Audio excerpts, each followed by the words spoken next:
You're listening to Systemic Error Podcast. The failure was designed. A little-known loophole could help Trump halt the midterms with one firing, based on an article by Thomas Kika. The clerk is the problem because the power is the problem. One-sentence summary. The reporting is about a possible House clerk replacement, but the real story is simpler and uglier.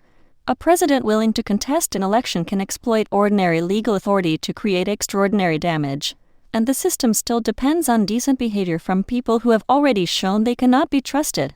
The power sits with Trump and Johnson. The article's useful detail is not the disaster scenario language, it is the map of power. Trump does not need to invent a coup out of thin air.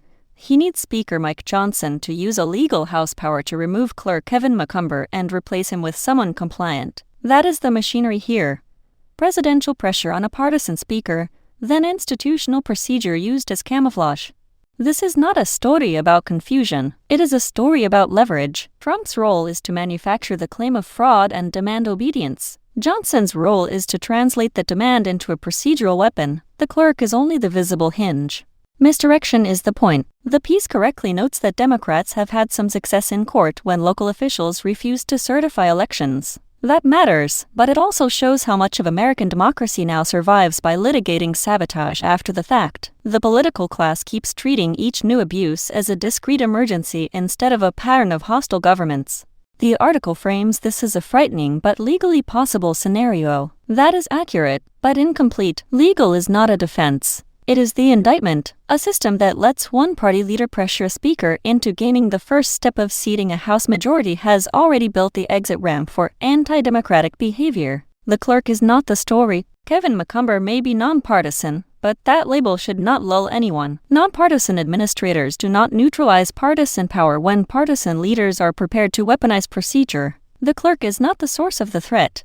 The threat is the willingness of elected Republicans to treat administrative machinery as an instrument for overriding election results they do not like. The Times framing risks making this look like a narrow personnel question. It is not. It is a test of whether institutional guardianship can survive a president who wants to preempt a Democratic majority before it takes office. The problem is not one clerk's ethics. The problem is the Republican leadership structure that can be bent toward election nullification on command. Courts can block one move, not the strategy. Rep. Joe Morrell's reliance on the courts is practical, not reassuring. Democrats may be able to force certification in some cases, but that only addresses one node in the chain. The broader project is still intact. Create enough procedural chaos, enough false fraud claims, and enough pressure on officials that the transition itself becomes a battlefield. That is the deeper pattern. Authoritarian politics in the United States does not always arrive through open defiance. More often it advances through legal forms, administrative choke points, and manufactured doubt. The goal is not always to prove fraud. The goal is to make legitimacy optional.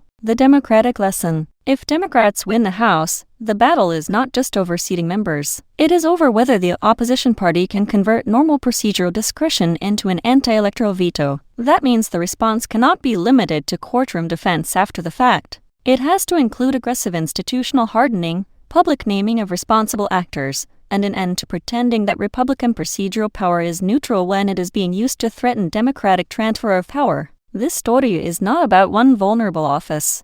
It is about a political order in which the rules are still written to trust people who have repeatedly shown they will abuse them. You've been listening to Systemic Error. Thanks to Alternet for today's article. With the automated voice of Clara, thanks for listening.